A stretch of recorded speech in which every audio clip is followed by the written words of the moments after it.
Okay. Is it 11 o'clock, everybody? All right. Let's dive in. Welcome to the Texas Book Festival. My name is Mose Buchel. I'm a public radio reporter here in Austin. I work for the local station here, KUT 90.5. If you live in Austin, you've probably heard me before. If you don't live in Austin, I also am on pretty often on national shows, Morning Edition, All Things Considered, all of your favorite public radio content and podcasts. And I should also mention, I'm the energy and environment reporter here at KUT. So that's why I have the good luck of being able to moderate this panel today. I'm joined by Juli Berwald. She's a scientist and a science writer. She has a PhD in ocean science from the University of Southern California, author of Spineless, which I have not read yet, but after reading this, I definitely want to dig into. It's about jellyfish. And she's also the author of 2 science textbooks. Her journalistic work appears in places like the New York Times, National Geographic, and she also lives right here in Austin. And the book we're here to talk about today, Life on the Rocks, about coral reefs, it's a work of journalism. She travels the world. She learns. She meets different people. She goes to different countries, different places. And there's even a scene in this book that takes place at the Texas Book Festival. And it just felt like kind of trippy. I was like, all right, now here we are again. Wonderful. Anyway, I'm so glad to be able to have you on this panel and to talk with you about this. David George Haskell, a biologist, writer, poet. He's professor of biology and environmental studies at Sewanee. I'm sorry. Sewanee. Yep. Okay. Yeah. We were talking about pronunciation before this, and I already stepped in it. University of the South, but he's based in Atlanta. He's got a PhD in evolutionary biology from Cornell.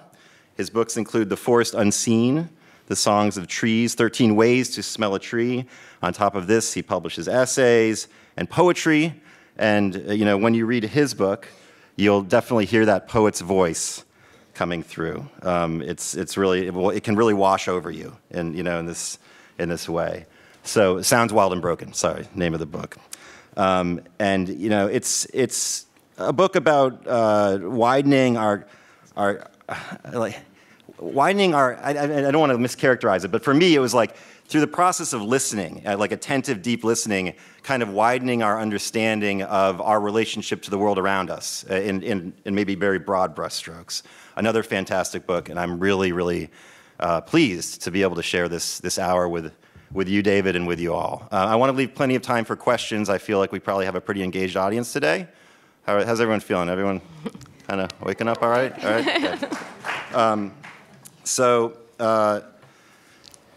It was interesting diving into both of these books and trying to find, thinking about commonalities and similarities. Like the word climate is in the title for this panel, right? But both books also, they're about climate, they're about the climate crisis, but they also address other individual threats to the environment and to the natural world, independent of the climate. And there's a kind of a tension there, I feel like, between what you might do in a specific case, an individual level, and then this larger kind of existential, looming question about what's going to come next. So that's one similarity I kind of took away from these. They also, as we live in this moment of sometimes hopelessness, pessimism, uncertainty, certainly, they address the urge to safeguard, to record, to save what we can, whether that's trying to store disappearing coral in labs and banks where we may reintroduce it someday, or whether it's trying to record our sonic landscape, our soundscape, as it kind of disappears before us. And they also both, I feel like, seek to complicate and question the ways that we differentiate between what is human-made or unnatural and what is the natural world, and how in breaking down that barrier we may actually arrive at some answers to these looming to this crisis that we're all living in. I want to open it up by just asking both of you to address, in broad brushstrokes, what your books are about. I mean, I think, and I'll start with you, Julie. I think everyone here, is probably pretty engaged. We understand that the coral reefs are disappearing, are under threat. But if you could kind of give us a little bit more context and a little more detail about what your book addresses and why you wrote it. Yeah, thank you, Mose. And thanks, everyone, for being here. I love the Texas Book Festival, and it feels really good to be all in a room in person again. This is amazing. As Mose said, the Book Festival's been part of my writing career all along, and so I just want to take a minute to say thank you to the festival. So yeah, I mean, I was a marine scientist, but I didn't study coral, although they were my first sort of love. Like when the first time I stuck my head underneath the water and what I saw was a coral reef, and I was like, how do we live on the same planet as this? And I never knew it. It was just like this, what? And I was like, I'm going to be a marine biologist. But then, life didn't take me in a straight path, and I fell out of academics. And after Spineless, the book about jellyfish, which, by the way, jellyfish are coral's first cousins, I was flirting with the idea of coral again, but I was nervous. Because of what Mose brought up, which is that we've all heard, half the corals are dead, the corals are bleaching all the time, there's all these diseases, and I did not want to write an obituary, excuse me, about corals. I knew that in the amount of time it takes to write a book and focus on a book, I couldn't write that sad story. I would have to leave that to someone else to write. But what happened was I kind of started flirting with the idea of coral, and like you do with an old romance, you stalk them online. And so I put this Google alerts for coral reefs in my, once a week, I'd get every story that said the word coral in it in a big, long list. And this meeting came up in Florida, which is where the book opens, and it's called Reef Futures. And I was like, oh, Reef Futures, that sounds encouraging. And so I went to the meeting, and what I discovered there were, as Mo said, all these stories about what we still can do. And there is some controversy around it because for the longest time, we thought the only thing we could do was conserve. So just let's make these protected areas where humans are not allowed, and the corals will show resilience, which they do. But the question is that enough? And the answer from the coral scientists is no. That's not enough anymore. We're past that point. We need to actively be doing other things. And so that's really where I wanted to tell the story, and the place I felt like I could get into a story that was hopeful enough for me to write a whole book about it. And also, play with some of these questions of what is our role as humans as we face these really big crises facing us. So I go around the world and kind of look at all these different potential things we can do to protect the coral reefs. And I guess we could get into it more. Well, yeah, for sure. But David, maybe you can now kind of take the same question. I feel like the issues of our changing and disappearing soundscape are not as maybe front of mind for people, but that's what your book addresses.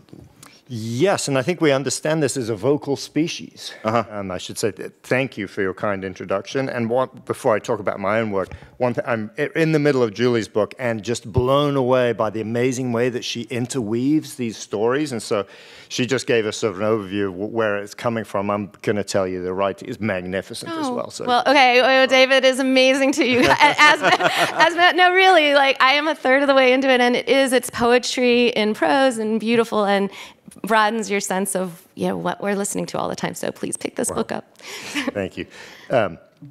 So the book is about sounds, and indeed, soundscapes are often not on the front of mind in terms of thinking about environmental crises. Normally we think about the environment in terms of physical changes like measures of temperature, or chemical things like parts per million of CO2 and concentrations of methane and things like that. And those are very important measures. In no way am I arguing that we shouldn't be attending to those. But life is not made just of statistics or of atoms or of degrees in centigrade or Fahrenheit. Life is made of interconnections. I have my life through the biological interconnections that sustain me every day. The trees outside here, they look like solitary individuals, but in fact they're living communities.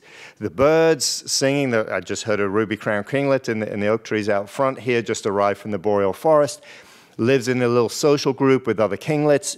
You separate it from that social group and it can't survive. For most organisms, larger organisms, what are those relationships, those life-giving connections made from? They're made from sensory connection. Sometimes that sense is touch, or the sense of smell, chemistry, and so on. But sound is particularly important because it works at night. It works in the deep ocean. It works when the eyes are closed. Sound passes through and around barriers. So sound, for many animals in particular, but also some plants and other species, sound is the great connector. And the revolution, I think, that's happened in biology over the last decade or so is we've realized that individuality, thinking about life as a collection of individuals, only goes so far. That the fundamental stuff of life is interconnection and relationship. And so this book is about interconnection and relationship as it manifests through sound. Part of it is about celebrating the marvelous diversity of soundscapes and sound-making creatures around the world, from human music to the voices of katydids and cicadas, to dolphins, to snapping shrimp, all these different creatures singing out. How did that great diversity come to be? What can we learn about the creative forces of life by listening? By quite listening, literally listening, either with our ears or with technologies like hydrophones and other ways of listening. So part of the book, I think, is a celebration and an elevation of those stories of creativity and diversity in the living world. The other part of the book is thinking about where do humans fit in. We're paradoxically the great crowning achievement of evolution, if you like, in terms of sound making. Our music and language, I mean, maybe the whales have sort of tied with us, but we're pretty good at taking this, I mean, what am I doing now? Shaping vibrations in air, which act as a neurotransmitter between my brain and yours, like at a distance, like telepathy. That is pretty amazing. And our music, of course, also connects us emotion to emotion. So we're incredible sound makers, but we're also the great destroyers, pumping sound into the oceans, into cities in a way that silence and smother the sounds of other creatures, and then destroying habitats so the magnificent diversity of soundscapes is being diminished year by year. So looking at that paradox and of course trying to find some fruitful ways through in terms of action moving forward. So I guess something I mentioned in the intro to this is this tension between, and again, you know, a lot of people may have read the title for this panel and addresses climate. But there are other things that threaten both sonic diversity all around us and things like the coral reefs. And I guess, Julie, your book discusses the ways that certain human activity, fishing activity, what have you, anything that we do can specifically damage reefs on top of the climate threat. I just I'd like to get your take on on that tension. Like, to what degree do we focus on individual specific cases? To what degree do we try to restore individual reefs if we're also grappling with this larger existential challenge that I think can lead a lot of people to hopelessness? Ooh, that's a tough one. Yeah, this is something that I feel like we all are grappling with, right? Yeah. Like, maybe if you happen to live near a coral reef, that is what you're grappling with there. Right. But I mean, each of us, I feel like, is how much does our individual action matter, and how much do we need systemic change? And I think I'm coming down right now as people start to meet in Sharm el-Sheikh, Egypt, on the edge of what is still one of the healthiest coral reefs in the world, on the side of our individual actions are just not enough. And systemic change is really where things are going to have to happen if we're ever going to get to a point that makes a difference. There's a few people calling the reef off of Sharm el-Sheikh, which is the longest fringing reef in the world. They've just actually renamed it the Great Fringing Reef in parallel to the Great Barrier Reef. It's 1,000 miles long. It's extremely healthy. It's predisposed for thermotolerance. But, the things that those policymakers and leaders decide just a few miles away are going to decide the future of that great fringing reef and every other reef in the world. Where the coral scientists have come down on this is that we are never going to restore the problem of coral reefs away. There's just too much reef structure in the world. The reefs have outsized importance on our planet. They live in these they live in the tropics. These are oceanographic deserts. There's not a lot of fertilizer there, so there should not be this richness of life. The coral reefs support 1/4 of all marine species.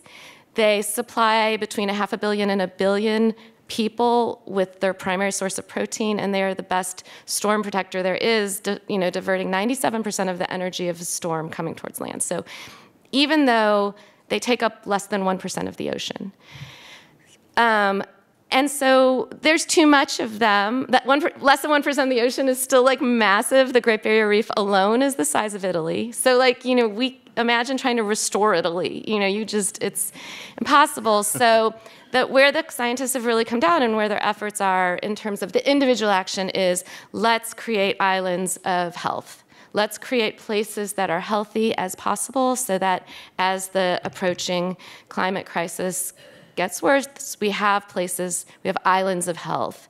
And that's really where the effort is in terms of reefs. One of the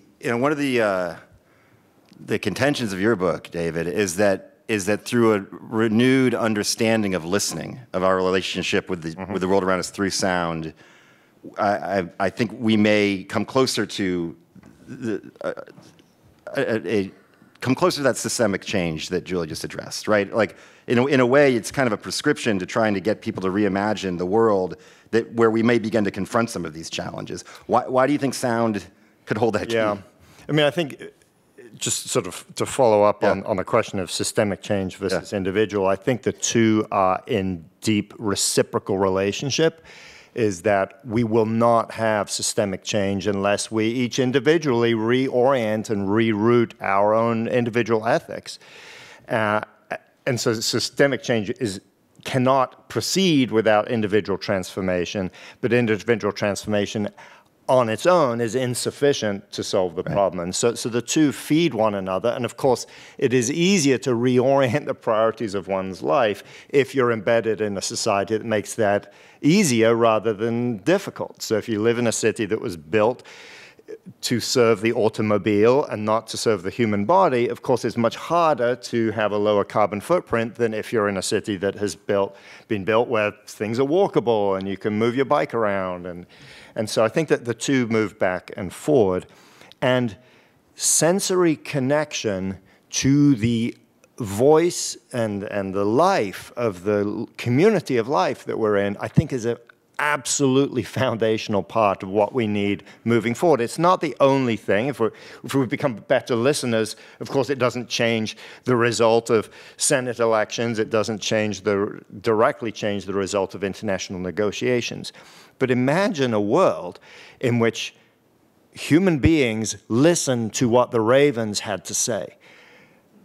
Imagine a world in which we attended to the smell of the wind and what the smell of the wind tells us about our homes and how our homes are in relation to other places. Now, when it really hits us over the head, like when I lived in Colorado for a few years, and when the Rocky Mountains were on fire, you were aware through your noses and through the tightness in your chest that sensory connection was a grounding of human ethics. But in much of our lives, we isolate ourselves from the consequences of our actions. That's what home delivery and the cardboard box that arrives on my doorstep. I don't even meet the delivery person, let alone the producer, or have any sensory connection whatsoever to the ecosystem that produced the goods that just arrived on my doorstep. And human beings, we're not brains floating in jars. We are sensory, embodied beings. The world is a material, sensory, living place. And so by paying attention, literally listening and touching and smelling, we provide human morality and human ethics, as well as human joy, roots in the living earth that gave rise to us. So I think the question of sensory connection is also an important connection to this question of despair that you raised. That, at least in my own life, the despair is higher the more time I spend away from actually having my hands in the soil, actually appreciating the aromas of a cup of tea, for example, which are camellia leaves, which came to me through the work of people often in India or in China, and then thousands of years of cultural evolution and wisdom coming through that cup of tea. It's an amazing thing, and yet often in the morning I just slurp it down with no attention. And the despairometer goes up. But if I'm paying attention to the birds and sharing that joy and delight with others, then of course I'm still worried about all of the crises around us, but in a way I feel fed by the network of life that surrounds us and gave life to us. And I think, so that sensory way, opening to our senses to the world is important for us individually as moral beings, as psychological beings, but it's also important collectively. Because a culture that ceases to listen to its cousins and neighbors is not a culture that will act well towards cousins and neighbors. And I mean cousins in the literal sense. The coral reefs are, if you go back enough time, they are our brothers and sisters. Because we believe the Darwinian view of life, there's a genealogical tree of life, and there was a mother jellyfish a long time ago, whose some of those offspring turned into us and some into the corals around us now. So they are our cousins and our neighbors, and we need to listen to them. What do you, this gets me to thinking again about some of the efforts that are being made to save the reefs, our cousins, the coral. And whether in your research, Julie, when you began to look at these efforts, which involve like human intervention, if that complicated your idea about not only like humans' relationship to this creature, but also what our role is, what that means for our sense of what is natural and unnatural, and the way that we impact and destroy, but then we also try perhaps to nurture and to correct.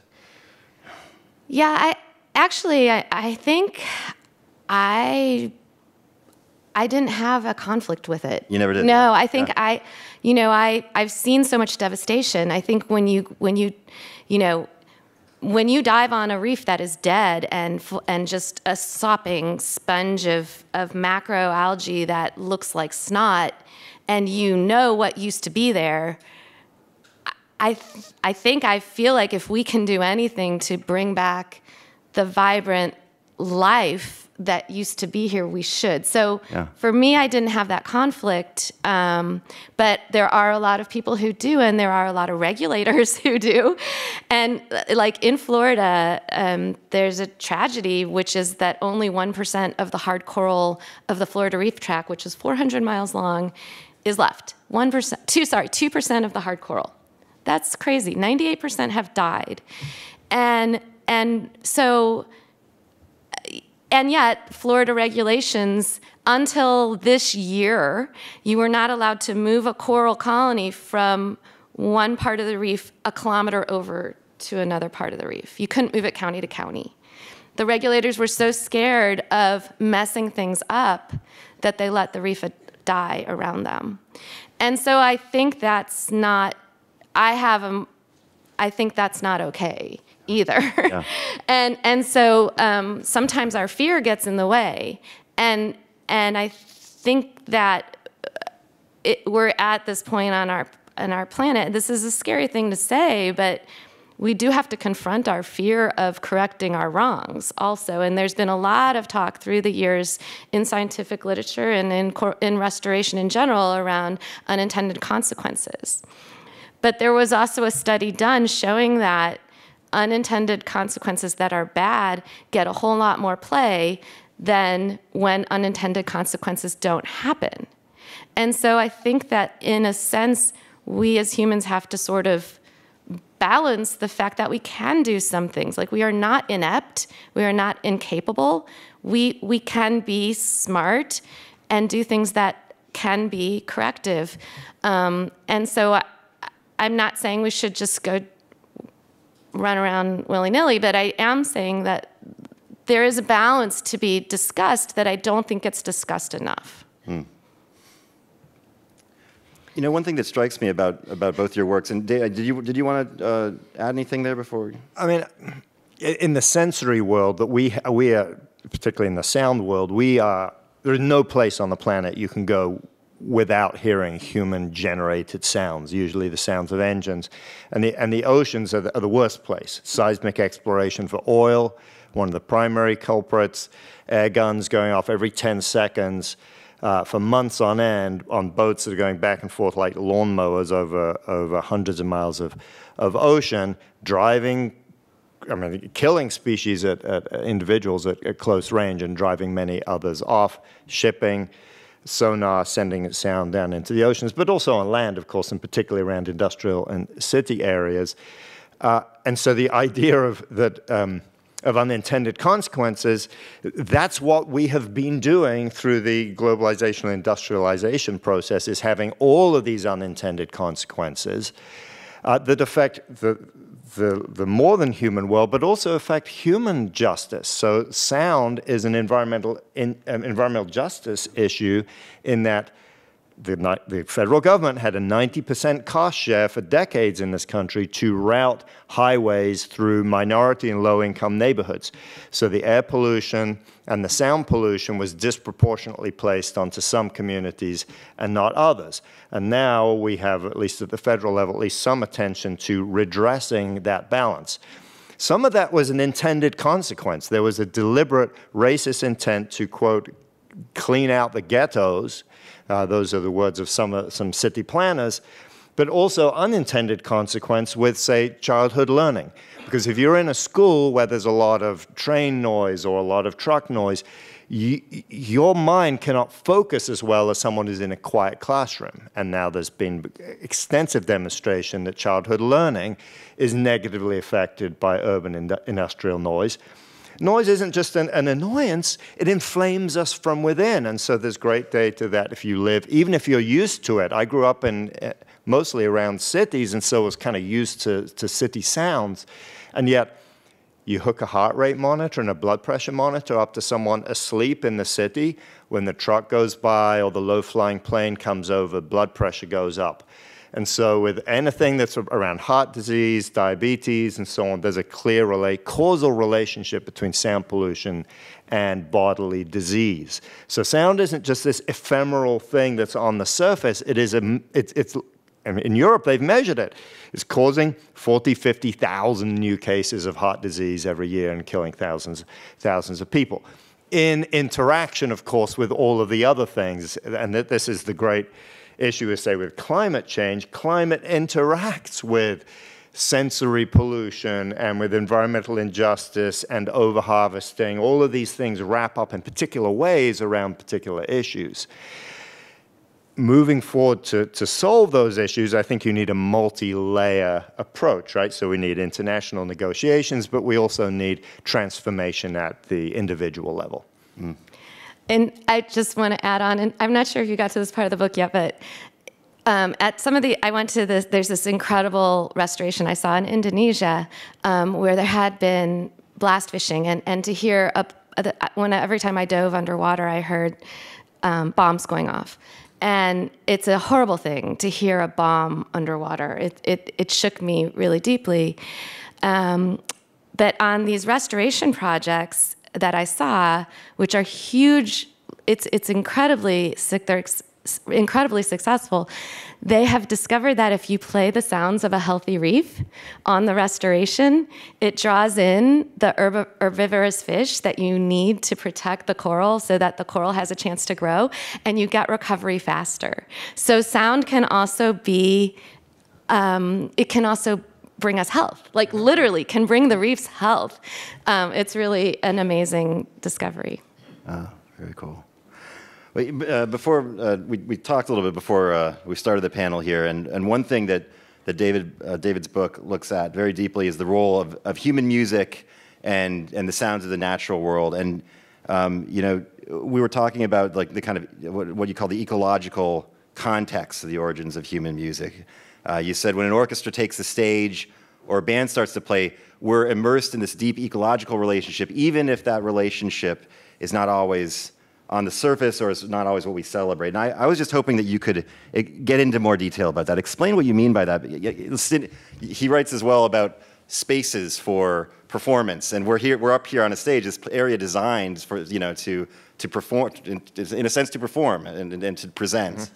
And so it really has that top of mind. Yes, and this comes back to the opening statement you made about this separation between so-called nature and humans, and we're often have been embedded in paradigms, philosophical, economic paradigms, where we think nature is over here and humans are here. And I think music is one place, human music is one place where that boundary dissolves if we pay attention. So when we hear a violin play, what are we hearing? We're hearing maple and spruce wood and pernambuco in the bow and horsehair intersecting with the artistry of humans producing music that then draws us into community. So it's an interspecies relationship. It's also a time travel relationship, particularly with older violins, because the wood in those violins grew on a pre-industrial earth. Most of the older violins, whether they're Stradivari or other even 19th century violins, which is a lot of what we're hearing on orchestra stages, that wood grew before CO2 concentrations started to go up. And what is wood? It's an encapsulation of the air at that particular moment, carried in that one tree ring from that year. So we're hearing the memory of the pre-industrial earth. That music exists, as you say, in relation to space. This room is designed for lectures. Not much bounce back, a lot of soft surfaces. If you went to a concert hall, there'd be a little more resonance. If you went to a great old cathedral, you know, the reverb would be a lot longer. Where did human music come from? The first direct physical evidence is from big resonant caves in what are now southern Germany, where 40,000 years ago people were making flutes out of the bones, wing bones of birds, and flutes out of mammoth ivory. They'd spend days carving these things and then play this instrument that to this day sounds great in a reverberant place, right? You listen to New Age flute music, usually a lot of reverb has been added into it because flutes sound wonderful in that space. The human voice sounds great in a space with a slight amount of reverb like this room, but not too much. An orchestra sounds good in an intermediate space. When the big concert halls of the 19th century were invented, it was sort of a popularization of music that was formerly just for the king and wealthy people in small rooms. Much bigger space, so every instrument on the stage changed. Pianos, the wire in pianos is now 10 times tighter and much louder than the wire in original pianos. Even the venerable violin has been redesigned, the shape of the bow, to fill that bigger space. Oh. And so when we listen to music, we're transported into this relationship with the materiality, the physicality of the world, and the ecology of the world. Even when I play like my plastic Yamaha keyboard plugged into the power at home, where did that plastic come from? The Gulf of Mexico. Ancient algae turned to oil, then turned to plastic, and it's being powered by whatever Georgia Power is providing me, you know, from coal and wind and nuclear, a whole range of things. I am in embodied relationship with the living earth. The keyboard has hidden that from me, but my imagination can draw me out into that. And that's one of my hopes for this book, is that it will sort of reshift and expand our experience of music so that now when I go to a concert, whether it's an electrified concert or a classical concert, I'm in the music, I'm in the artistry of the moment, but I'm also letting myself be carried out into the living world as well. And that was a part of the book that has most transformed my everyday experience, because music is not the same for me now. It's much richer and deeper and more troubling too. I mean, your mind travels out into those forests, and you know, some of that wood doesn't really grow anymore. I mean, Pernambuco is an endangered species now, and people are inventing new ways of making violin bows it wasn't the violinists who caused the extinction of that. Because species, That was an interesting, yeah. it was furniture makers and die makers and other uses of the same wood. Yeah, that's certainly an interesting little kind of footnote. Is when you hear about some of these species of trees that are now under protection, you often hear about it in the context of instruments, and you point out quite convincingly that it's not the instruments that were really... And we need to learn from musicians who treasure their violins and pass them from generation to generation, and yet a fraction of 1% of all the furniture in this country is recycled. The rest of it just goes straight to the landfill, and we're doing more of that every year, tossing out the tropical forest.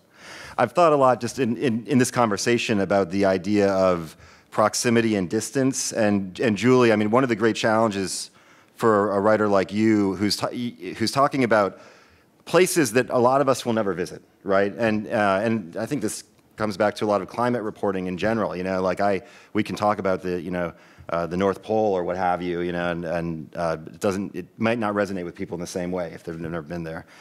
Your book does an incredible job of taking us to these reefs, but it also interweaves a story much closer to home. You also talk, as you're talking about coral, about your family and your daughter's struggles with mental illness, your family's struggles with seeking treatment for her. I was hoping maybe you could share your thought process about that, how these two stories interact with each other in the process of the book. Yeah, when I went to that meeting, that Reef Futures meeting, I think I mentioned at the beginning, and it was sort of the jumping off point for this book, my daughter, who had been a really social 8th grader, started changing in ways that were unexpected. And right at the same time I started working on my book, we also started trying to figure out what was going on with her. And I was keeping a sort of a separate journal of all of those things. And I just, because we were trying to understand why she had sort of started isolating herself from friends and not doing well in school and becoming ever more limited in the things that she wanted to do. And ultimately, it turned out it was a very severe case of obsessive compulsive disorder. And it got so severe that towards the middle of the book, I'm invited on a cruise, a research cruise in Australia, to go to the Great Barrier Reef and to be part of this demonstration project on this idea called cloud brightening, which is actually what I learned about at the book festival.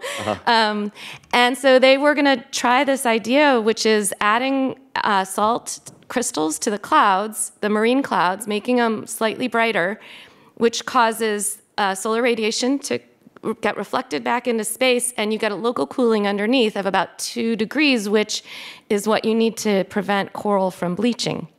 And so they were going to do the first demonstration project of this, and the ship was going to leave from Townsville, Australia on March 23rd of 2020, which, so I was supposed to leave on March 19th to go to Australia, and my daughter had gotten so ill that she was supposed to go to a hospital in Wisconsin to get treatment for what had become really incapacitating obsessive-compulsive disorder.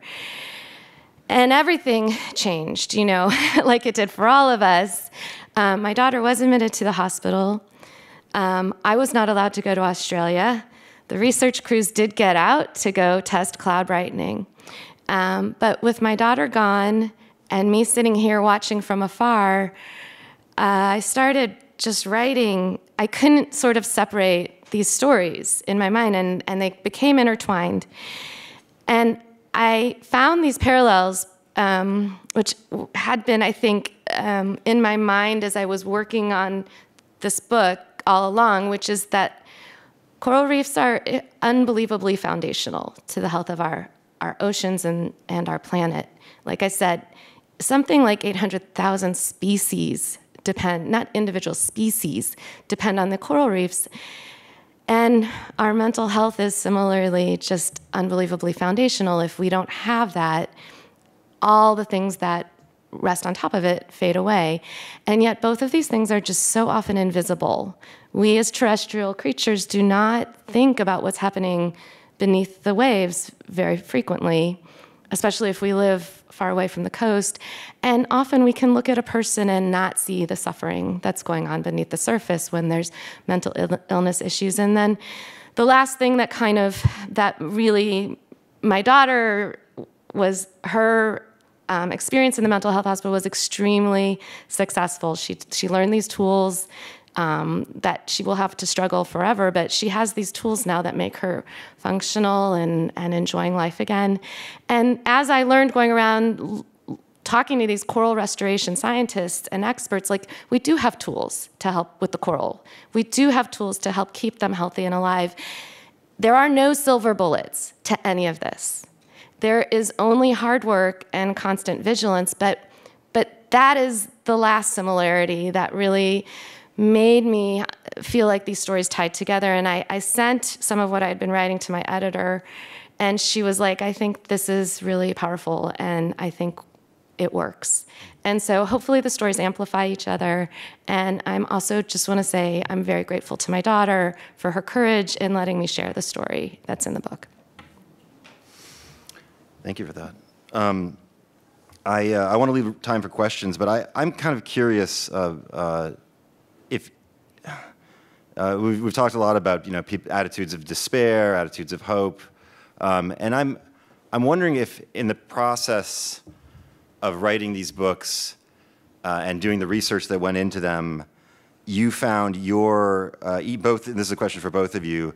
Your attitudes, your feelings about the prospects for the future change at all? And maybe the answer is no. That's fine too. But I'm kind of curious because these words have been popping in and out of our conversation today, and it's something that I struggle with a lot as well in my reporting.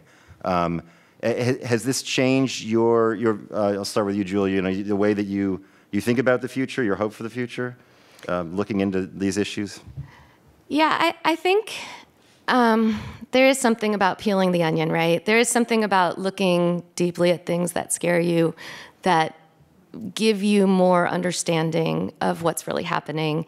And so I do feel like by going out and looking at the coral reefs and looking at restorations and seeing their success, talking to the scientists who are just so full of ideas of what we can do, I feel better. Do I think we're going to have coral reefs in 2050? I think we will. Will they be different? Absolutely. Mm-hmm. Will they be diminished? Absolutely. So it's tough. I leave the book with this image of the coins have been flipped, and can we weight them? Can we weight them so they fall heads up? And I don't know what we will do. It's hard. It's a balancing act we're in right now.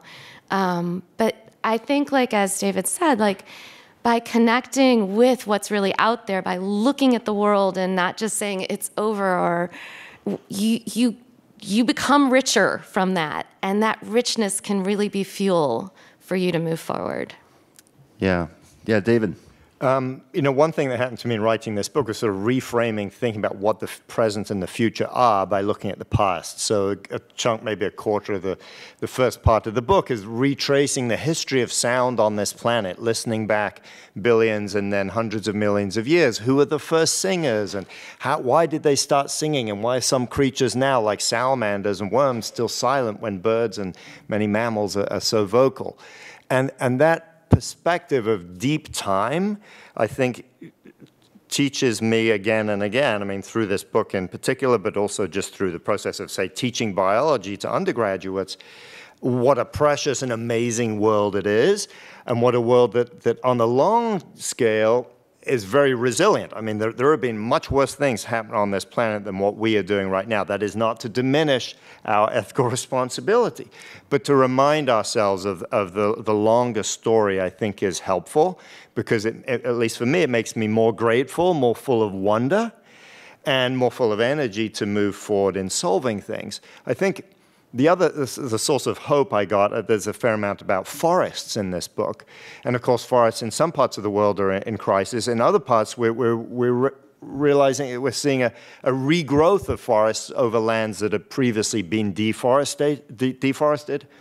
In the tropics, particularly where indigenous peoples have been given title back to the land that was taken from them by the process of colonialism, there's a lot of hope in terms of finding good ways of forest management and reforestation to meet the needs of humans as well as meeting the needs of the rest of the community of life. So I think there's a lot of good news from forests and from listening to forests, which certainly in the tropics is an overwhelming sensory experience. I mean, it brings me to tears of sort of joy and heartbreak when I have those opportunities to be in the presence of a sensory world that's taken hundreds of millions of years to get to this level of richness, and to realize that it's so beautiful, it's so broken, all of these things wrapped up together. And it's not our job to figure out whether we should be hopeful or optimistic or pessimistic. It's our job just to figure out what work can I do to weight the coin so that it lands the right way, and where do I need to find inspiration and energy to do that. Well, I'd like to open it up for questions from the audience as well. If we have a few minutes left here, if we have anybody curious to pitch any questions our way. Otherwise, I also have a lot left to ask about as well. Yes, sir.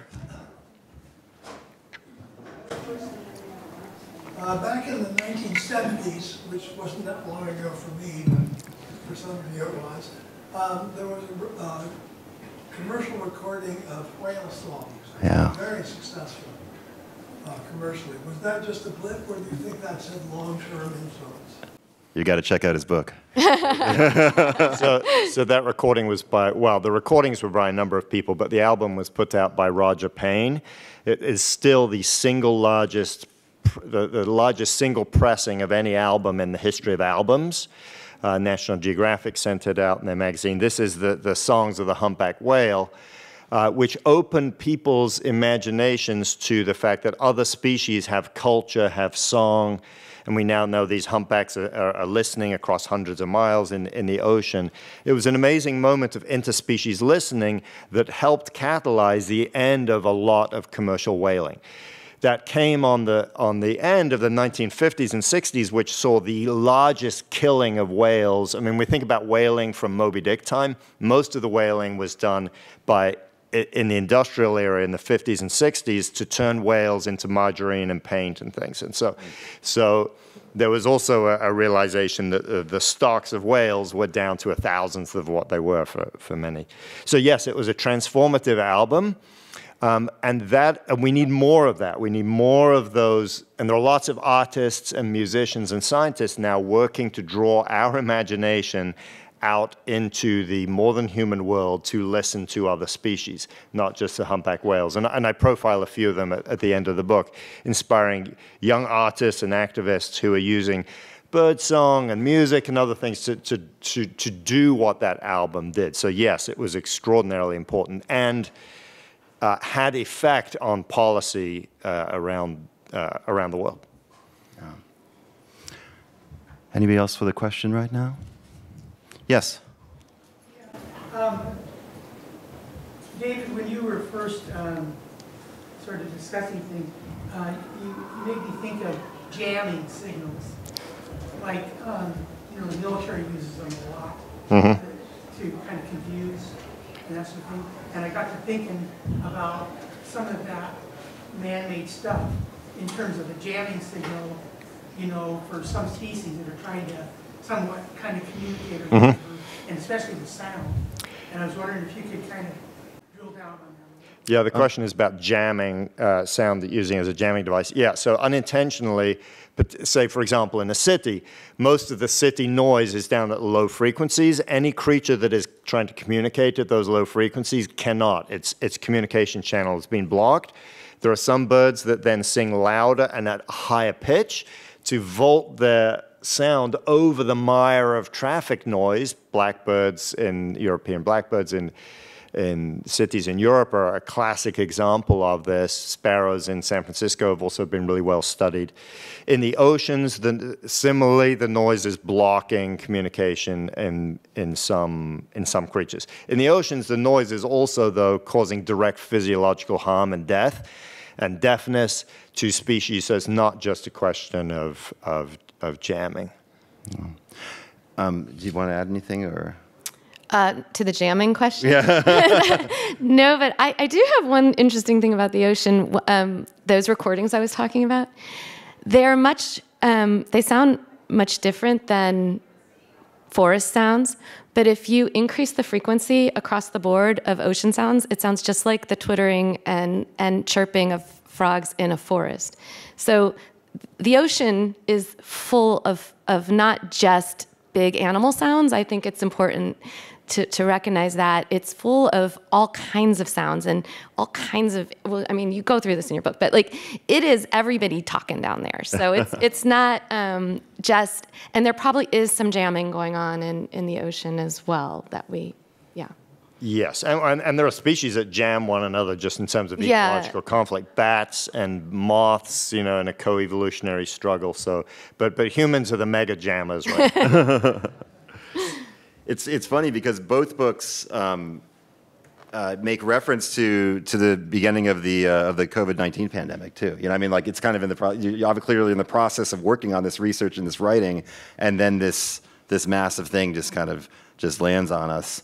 And in terms of the soundscape, I think that made people much more aware of how much they had been just kind of ignoring, in their day-to-day lives. Suddenly we were given a chance a window into this other way of living with less noise, less human-made noise around us. You're suddenly starting to hear the birds more again, and maybe the birds are even, interacting with that, like changing the way that they behave around that. And then, of course, Julie, with you, it was also a question of just like being removed physically from like trying to complete your, your trip that you were taking to Australia.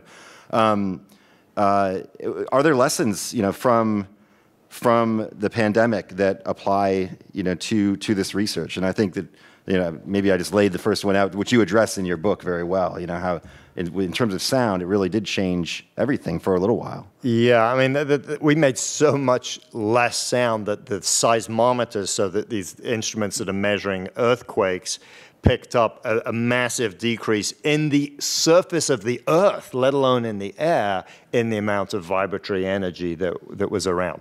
And yes, we became more aware of birdsong, and many of us experienced a degree of quiet that we have never experienced in our lives before. That is now mostly gone because we've reverted back, because our economy makes a lot of noise now. Although the form of the noise, of course, evolves. In the 19th century, people were complaining about the clip-clop of horses' hooves on the street, waking them up first thing in the morning. As we improve truck and car technologies, most vehicles get quieter. Airplanes are now make a fraction of the sound that they made back in the 1960s. So there's been a lot of change in that realm. I do think, of course, that the main lesson, biological lesson from the pandemic is how deeply interconnected we are with the lives of other species, particularly of tropical forests. Regardless of which particular theory you believe about the origin of COVID, ultimately its origin is as a virus that was circulating in tropical forests in mammals and other species that made its way, one way or another, into the human species through our interaction with and mostly destruction of those forests. And so a lack of respect for forests has come back and now bitten us through viruses. And of course, David Quammen and other authors have done an amazing job of outlining how COVID was absolutely expected for decades and decades, and there will be more to come unless we change how we interact with other species. So I do think that's a big sort of ecological lesson. Yeah. Julie? Yeah, the COVID thing with the reefs is, the studies are still coming back. Yeah. It's really hard for us to study the ocean. It's not like we can walk into a tropical forest. Like, it's a lot harder. Yeah. But there is a lot of work being done on whether the fall in tourism changed the coral reefs or not. The other thing that happened was there was less enforcement on the reefs during, for illegal fishing and things like that during COVID. So, I have to say that the jury is still out to get those conclusions about what happened globally. Interesting, really fascinating, though. Any other questions? There's one. Okay. One more question, then we're going to wrap it up. Yeah. This is, you touched on it there just a little bit, kind of at the end, but I'm an avid scuba diver. I go when I do that, I do all of the responsible things. You know, I don't wear sunblock, I do all this, but I often come back feeling kind of devastated. And how do you, because you talked about systemic change versus individual stuff. I, as an individual, cannot change this. But how do you keep the hope going? I mean, I want my grandkids to die on those reefs. I want to have hope for that, but I feel, I end up feeling overwhelmed with the problem. So how do you, engage with these topics that seem massive without losing that hope? Question is, how do you keep hope? And this woman is a diver as well, who gets to experience the underwater world and comes out feeling depressed, worried for the future. How do you keep hope going in that experience? Julie? Go to places that are still healthy. No, that was such a bad answer. I mean, to be honest. It's hard, I know that feeling. I know I can totally sympathize with that feeling of seeing the devastation and the sadness down there. I think the answer has to be in talking about it, connecting, being voting on Tuesday, doing the things that we can do to share our understanding of what's happening under the sea. And I think very soon you will start to see eco dive trips where you can restore coral reefs, where you can be part of that work. That's starting to happen.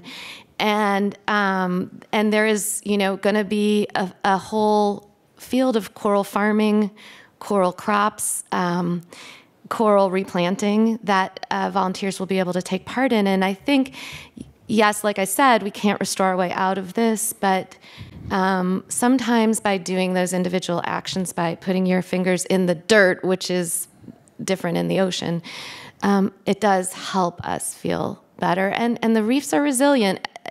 I mean, I saw these restorations that just blew me away. Within 3 years, you can have a healthy reef if you're doing the restoration correctly.